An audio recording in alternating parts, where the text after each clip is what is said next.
Assalamualaikum warahmatullahi wabarakatuh. Selamat pagi para netizen di mana saja Anda berada. Salam opini rakyat. Ada perkembangan menarik soal pabrik tekstil Sritek di Solo. Perusahaan raksasa yang berakhir bangkrut itu, yang berakhir pilot itu, dia sekarang masuk ke babak baru. Sebuah drama baru di Kejaksaan Agung. Sebuah drama korupsi. Dan bisa jadi ada kemungkinan kasus korupsi raksasa ini bakal menyeret-nyeret juga keluarga Raja Jawa di Solo. Ini bisa jadi bakal jadi skandal yang besar sekali. Cerita soal drama korupsi di Sritek ini mungkin bisa kita mulai di Bandung.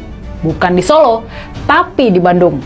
Yakni di Bank BJB yang berpusat di Bandung. Bank ini juga tersangkut kasus korupsi. Kalian pasti sudah tahu kasusnya, yakni korupsi belanja iklan yang mencapai sekitar 200 miliar, yang kemungkinan juga bakal menyeret mantan Gubernur Jawa Barat, Kang Ridwan Kamil. Di kasus ini, mantan Direktur Utama Bank BJB, yakni Pak Yudi Renaldi, dia sudah ditetapkan sebagai tersangka oleh KPK, oleh Komisi Pemberantasan Korupsi. Tapi rupa-rupanya kasus korupsi yang menyeret nama Yudi Renaldi ini bukan cuma kasus korupsi dana iklan yang dijadikan dana taktis tersebut. Disebut-sebut Bank BJB di bawah kepemimpinan Pak Yudi juga tersangkut kasus pemberian kredit jumbo ke Sritek senilai sekitar 600 miliar. Dan ini berakhir macet karena pabrik tekstil tersebut sekarang pilot. Nah, yang sekarang sedang diselidiki oleh Kejaksaan Agung adalah kasus korupsi Bank BJB dalam pemberian kredit raksasa kepada Sritek.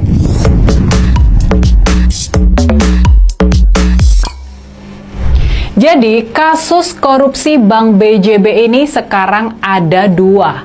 Satu, kasus dana iklan senilai sekitar 200 miliar yang ditangani oleh KPK. Yang kedua, kasus kredit Sritek senilai sekitar 600 miliar yang ditangani sama Kejaksaan Agung. Bisa jadi ini menimbulkan tanda tanya juga. Mengapa kasus-kasus korupsi Bank BJB ditangani sama dua lembaga berbeda? Kenapa kasus korupsi kredit Sritek ditangani sama Kejaksaan Agung dan bukan KPK? Soal ini, jangan khawatir, kita bakal bahas sesudah kita bedah inti dari kasus korupsinya dulu. Jadi, kita tahu dari pemberitaan bahwa Kejaksaan Agung sekarang ini sudah memanggil manajer accounting Sritek, yakni Yefta Bagustiawan, sebagai saksi dalam kasus korupsi ini. Kejaksaan Agung sedang menyelidiki kucuran kredit dari banyak bank kepada Sritek. Ada kucuran kredit dari Bank BJB, Bank Jateng, dan juga Bank DKI. Pertanyaannya, mengapa bank-bank itu berani mengucurkan kredit dalam jumlah besar? Padahal Sritek dalam kondisi yang tidak bagus. Padahal Sritek sudah menuju kondisi bangkrut. Ada apa dengan kucuran kredit dari bank-bank plat merah tersebut? Mengapa mereka begitu gegabah dalam mengucurkan kredit? Kenapa Sritek jadi begitu menarik di mata bank-bank tersebut? Apakah ini disebabkan karena Sritek berada di Solo? Apakah ini disebabkan karena Sritek punya kedekatan hubungan dengan penguasa negeri ini ketika itu? Dan yang menarik dalam kasus ini, yang bikin curiga dalam kasus ini, rupanya ada selisih angka yang cukup besar di antara kredit yang dicatat oleh bank dan yang diakui sama Sritek. Buat Bank BJB misalnya, menurut catatan bank yang sudah diaudit sama BPK, Badan Pemeriksa Keuangan, besar kredit yang dikucurkan sebesar sekitar 670 miliar. Nah, masalahnya di pembukuan Sritek, di laporan keuangan Sritek, besar kredit dari Bank BJB cuma tercatat sebesar sekitar 593 miliar. Jadi ada selisih yang besar, yakni sebesar 77 miliar di antara pencatatan di Bank BJB dan di Sritek. Sementara itu, buat Bank Jateng, menurut pencatatan bank, kredit Sritek senilai sekitar 500 miliar. Sementara itu, menurut catatan Sritek sendiri, besar utang mereka cuma 430 miliar. Jadi, di sini juga ada selisih yang cukup besar, yakni sekitar 70 miliar rupiah. Buat Bank DKI, kredit yang diberikan menurut catatan bank sebesar 185 miliar. Tapi, di pembukuan Sritek besarnya cuma 162 miliar. Jadi, di sini ada selisih 23 miliar.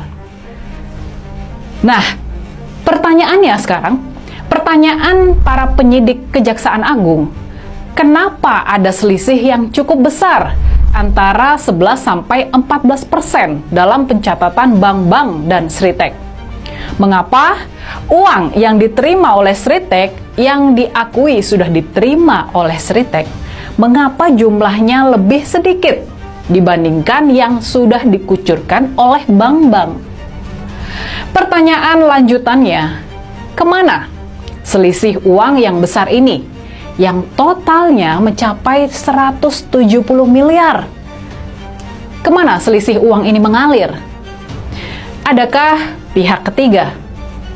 Adakah orang kuat yang minta bagian dari kucuran kredit ini? Siapa kira-kira orangnya? Nah, yang bikin kasus ini tambah menarik lagi, pertanyaannya, apakah mantan Dirut Bank BJB, Pak Yudi Renaldi, apakah dia bisa dan sudah menjelaskan kemana, kepada siapa selisih uang dari Bank BJB itu mengalir? Untuk apa uang selisih itu mengalir?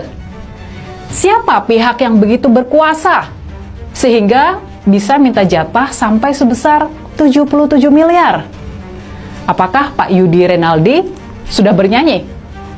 Nah, disinilah muncul desas-desusnya. Ini baru desas-desus loh ya. Jadi sekarang muncul desas-desus kalau dana selisih pembayaran yang mencapai 170 miliar itu adalah jatah yang mengalir ke seorang pangeran, yang mengalir ke putra dari Raja Solo. Makanya nih, kalau kasusnya seperti ini, kita jadi bisa mengerti kenapa kasus Sritek ini ditangani sama Kejaksaan Agung, bukannya KPK. Kita tahu kalau Kejaksaan Agung lebih bebas dari cawe-cawe Kerajaan Solo dibandingkan dengan KPK. Oke, itu saja pembahasan kita soal kasus korupsi Sritek dan bank-bank plat merah yang sedang ditangani sama Kejaksaan Agung. Kita tunggu saja kemana kasus ini bakal mengarah. Apakah benar bakal menjerat Kerajaan Solo? Apakah benar kasus ini bisa digunakan buat menyetop cawe-cawe dari Kerajaan Solo selama ini yang bikin kisruh politik nasional? Nah, gimana nih kalau menurut kalian? Tulis ya komen dan analisa kritis kalian di kolom komentar. Demikian saudara, apa pendapat Anda? Silahkan ditulis di kolom komentar. Terima kasih telah menyaksikan video ini sampai selesai. Salam hormat. Wassalamualaikum warahmatullahi wabarakatuh.